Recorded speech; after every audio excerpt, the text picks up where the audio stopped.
Le soleil se couchait, teintant le ciel d'orange, pendant que j'observais la vie passer derrière les barreaux. La liberté n'était qu'un écho lointain, un rêve qui semblait de plus en plus inaccessible. J'étais un parmi tant d'autres, piégé dans un cycle vicieux, où chaque mauvais choix semblait m'enfoncer encore plus. Mais, au milieu du chaos, quelque chose d'incroyable s'est produit. Une petite flamme d'espoir s'est allumée en moi. Combien de fois vous êtes-vous demandé s'il est possible de réécrire sa propre histoire? Imaginez transformer la douleur en force, la faiblesse en détermination. Qu'est-ce qui pousse quelqu'un à abandonner tout ce qu'il connaît et à choisir un chemin totalement différent? Que se passe-t-il lorsque le besoin de changement devient plus fort que la peur? Les rues étaient pleines de tentations, mais en moi se déroulait une bataille féroce. Chaque décision était un pas, chaque pas, une nouvelle chance. J'ai découvert que la véritable transformation commence lorsque vous affrontez vos démons. Qu'est-ce qui m'a poussé à faire ce premier pas? Explorons ensemble ce parcours, rempli de défis, de surmontées et surtout, de rédemption. Restez attentifs, car la véritable histoire ne fait que commencer. Écoutez, s'il y a une chose que j'ai apprise, c'est que la criminalité ne surgit pas de nulle part. C'est comme une tempête qui se forme lentement, avec des nuages lourds de facteurs sociaux, économiques et psychologiques. J'ai grandi dans un endroit où la plupart des gens luttaient pour survivre, ce qui crée un environnement propice au crime. Le manque d'opportunités et l'inégalité deviennent un terreau pour de mauvais choix. Ma famille, comme beaucoup d'autres, faisait face à des difficultés financières. Mon père travaillait dur, mais les salaires étaient bas et la pression pour mettre de la nourriture sur la table était constante. Et, bien sûr, on ne peut pas parler de criminalité sans mentionner l'influence de la communauté.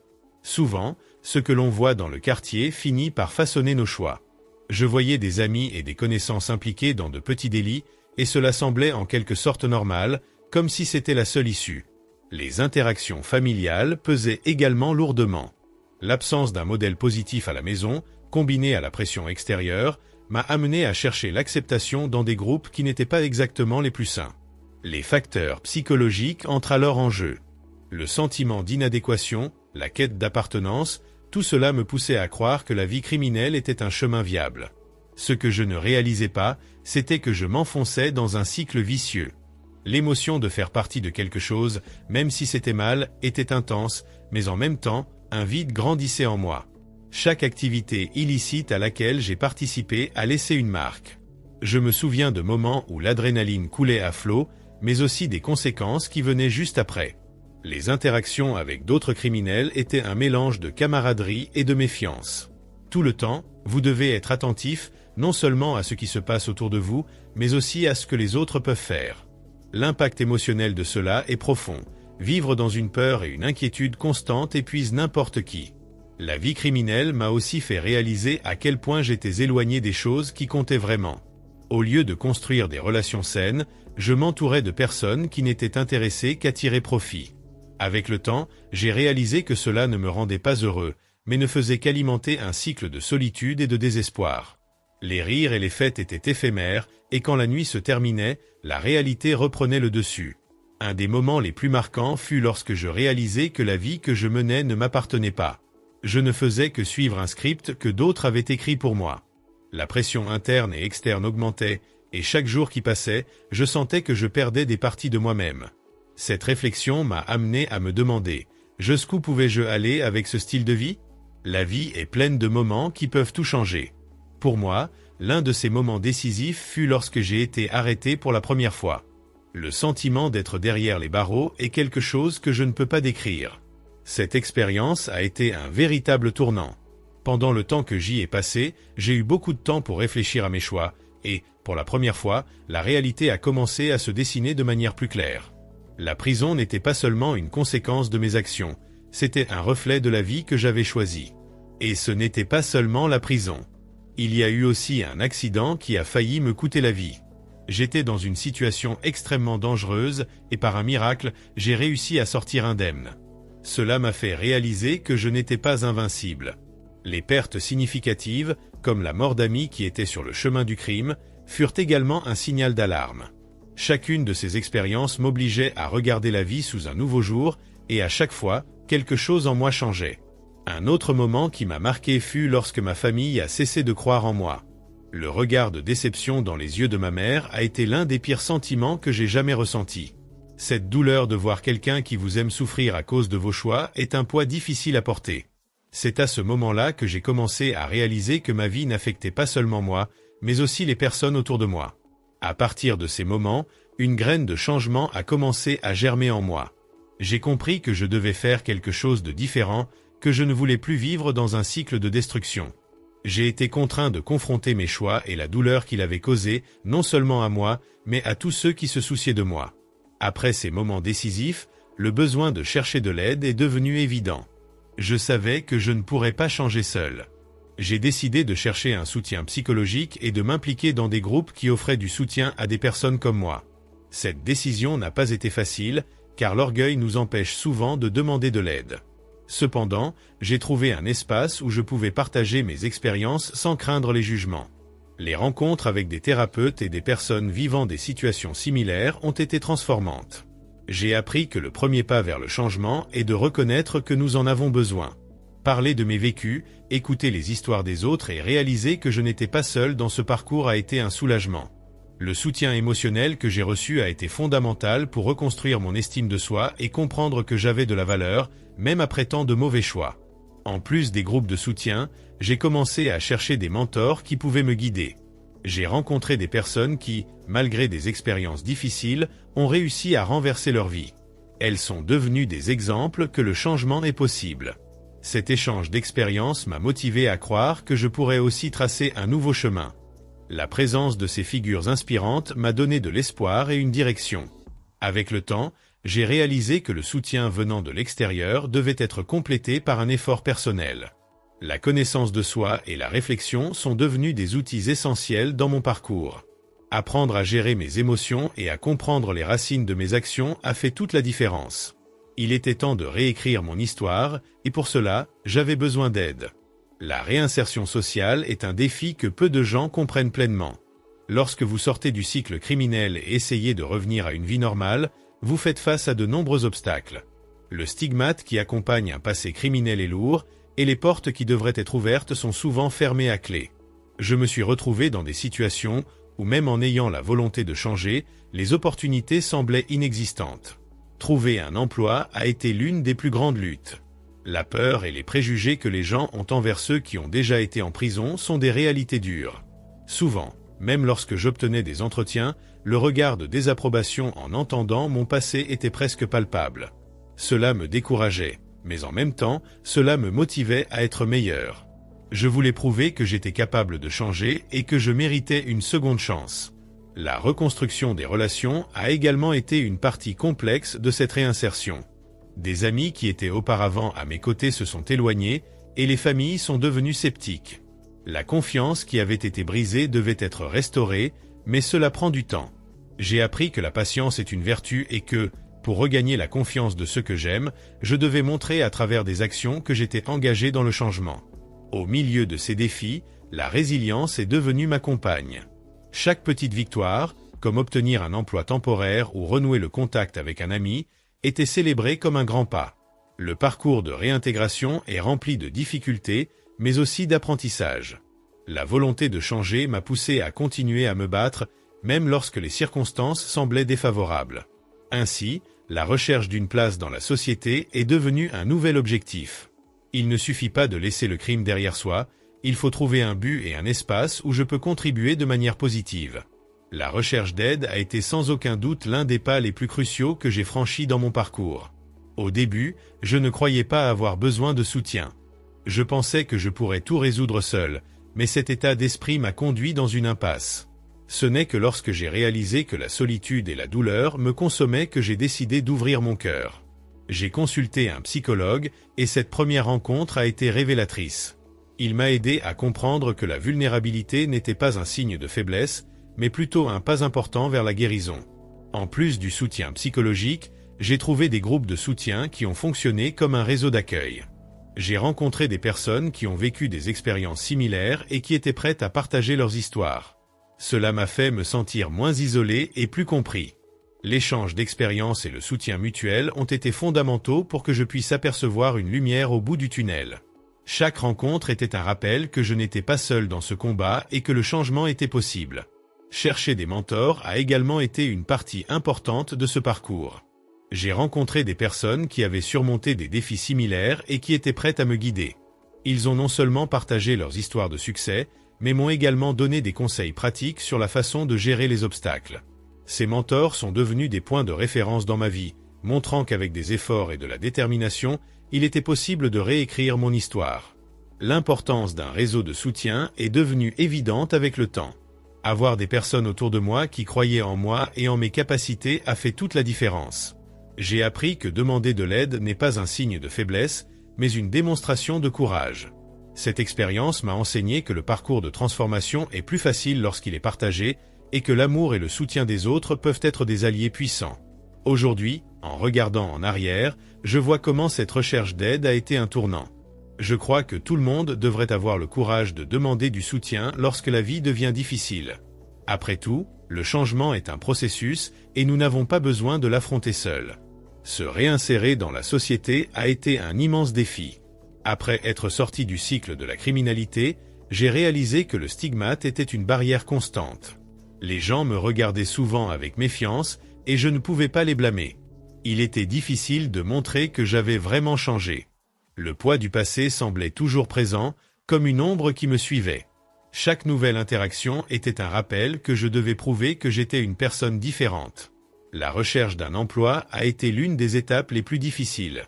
De nombreuses portes se sont fermées avant même que j'aie la chance de montrer ma valeur. Les entreprises avaient des politiques strictes et souvent n'étaient pas prêtes à donner une seconde chance. Le sentiment d'impuissance était écrasant, mais je ne pouvais pas abandonner. J'ai commencé à comprendre que la résilience serait la clé pour surmonter ces obstacles. Chaque non que je recevais me motivait à chercher des alternatives et à m'améliorer. Me réinventer socialement signifiait également reconstruire des relations. Certaines personnes de ma vie précédente se sont éloignées, tandis que d'autres étaient prêtes à me soutenir.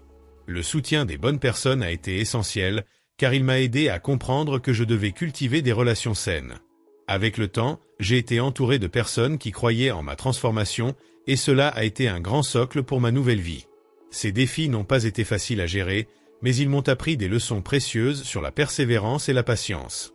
La réinsertion sociale est un processus qui exige du temps et des efforts.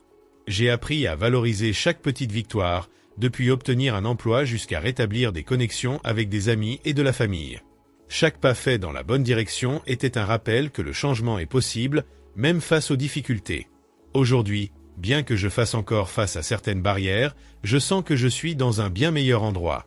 La réinsertion sociale est un long chemin, mais chaque jour est une nouvelle opportunité de montrer que je peux être une partie positive de la société. L'éducation et la formation ont joué un rôle vital dans ma transformation. Lorsque j'ai décidé de changer de vie, j'ai réalisé que j'avais besoin de compétences et de connaissances pour me réinsérer sur le marché du travail. C'est à ce moment-là que l'envie d'apprendre est devenue une priorité. Je suis retourné à l'école et j'ai cherché des cours qui pouvaient m'aider à développer des compétences professionnelles. Chaque cours était une opportunité de croissance. Peu à peu, j'ai récupéré la confiance en moi. La présence de ces figures inspirantes m'a donné de l'espoir et une direction. Avec le temps, j'ai réalisé que le soutien venant de l'extérieur devait être complété par un effort personnel. La connaissance de soi et la réflexion sont devenus des outils essentiels dans mon parcours. Apprendre à gérer mes émotions et à comprendre les racines de mes actions a fait toute la différence. Il était temps de réécrire mon histoire, et pour cela, j'avais besoin d'aide. La réinsertion sociale est un défi que peu de gens comprennent pleinement. Lorsque vous sortez du cycle criminel et essayez de revenir à une vie normale, vous faites face à de nombreux obstacles. Le stigmate qui accompagne un passé criminel est lourd, et les portes qui devraient être ouvertes sont souvent fermées à clé. Je me suis retrouvé dans des situations où même en ayant la volonté de changer, les opportunités semblaient inexistantes. Trouver un emploi a été l'une des plus grandes luttes. La peur et les préjugés que les gens ont envers ceux qui ont déjà été en prison sont des réalités dures. Souvent, même lorsque j'obtenais des entretiens, le regard de désapprobation en entendant mon passé était presque palpable. Cela me décourageait, mais en même temps, cela me motivait à être meilleur.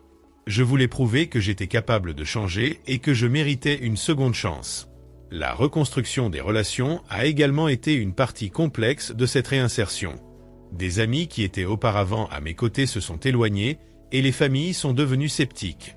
La confiance qui avait été brisée devait être restaurée, mais cela prend du temps. J'ai appris que la patience est une vertu et que, pour regagner la confiance de ceux que j'aime, je devais montrer à travers des actions que j'étais engagé dans le changement. Au milieu de ces défis, la résilience est devenue ma compagne.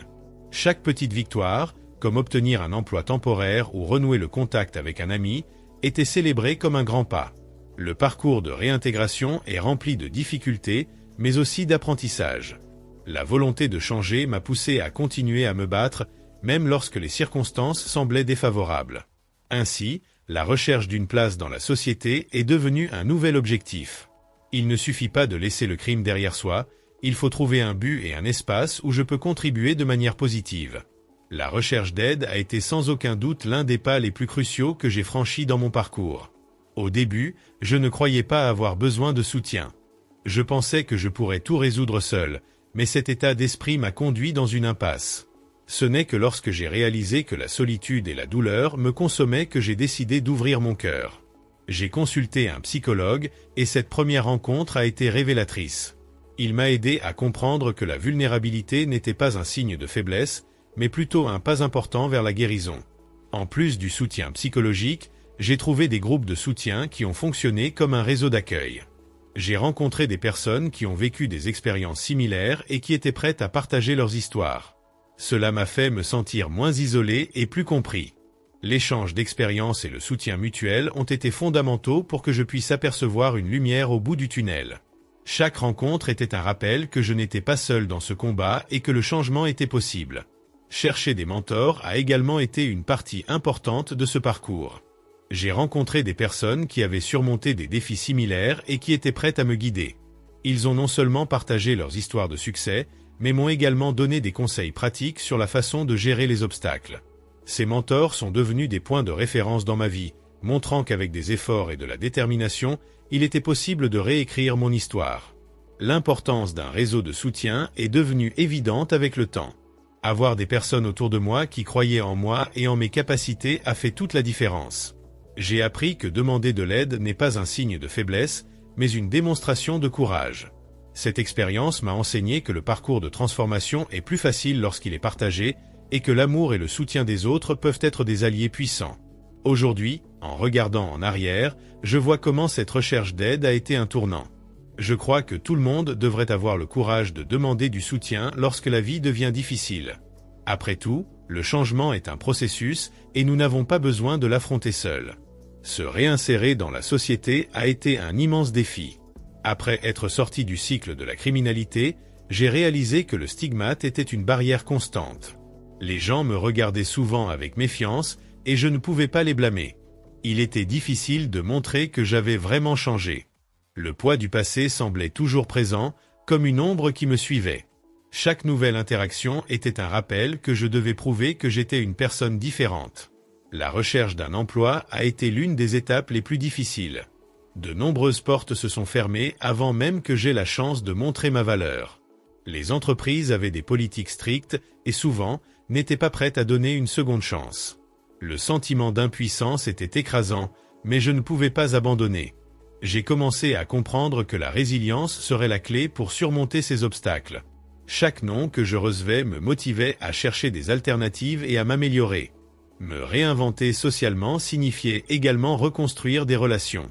Certaines personnes de ma vie précédente se sont éloignées, tandis que d'autres étaient prêtes à me soutenir. Le soutien des bonnes personnes a été essentiel, car il m'a aidé à comprendre que je devais cultiver des relations saines. Avec le temps, j'ai été entouré de personnes qui croyaient en ma transformation, et cela a été un grand socle pour ma nouvelle vie. Ces défis n'ont pas été faciles à gérer, mais ils m'ont appris des leçons précieuses sur la persévérance et la patience. La réinsertion sociale est un processus qui exige du temps et des efforts. J'ai appris à valoriser chaque petite victoire, depuis obtenir un emploi jusqu'à rétablir des connexions avec des amis et de la famille. Chaque pas fait dans la bonne direction était un rappel que le changement est possible, même face aux difficultés. Aujourd'hui, bien que je fasse encore face à certaines barrières, je sens que je suis dans un bien meilleur endroit. La réinsertion sociale est un long chemin, mais chaque jour est une nouvelle opportunité de montrer que je peux être une partie positive de la société. L'éducation et la formation ont joué un rôle vital dans ma transformation. Lorsque j'ai décidé de changer de vie, j'ai réalisé que j'avais besoin de compétences et de connaissances pour me réinsérer sur le marché du travail. C'est à ce moment-là que l'envie d'apprendre est devenue une priorité. Je suis retourné à l'école et j'ai cherché des cours qui pouvaient m'aider à développer des compétences professionnelles. Chaque cours était une opportunité de croissance. Peu à peu, j'ai récupéré la confiance en moi. Elle est pleine de défis et de moments de doute, mais c'est exactement cela qui façonne notre caractère. Quelles leçons pouvons-nous tirer de ce parcours? Comment pouvons-nous appliquer cela dans notre quotidien? Si cette histoire vous a inspiré, partagez vos idées dans les commentaires. Je veux savoir, quelle a été la partie la plus marquante pour vous? Et quel changement aimeriez-vous apporter à votre vie? Continuons ensemble cette conversation. N'oubliez pas de laisser votre like et de vous abonner, car ici, chaque histoire compte. Allons de l'avant, car nous avons encore beaucoup à explorer ensemble.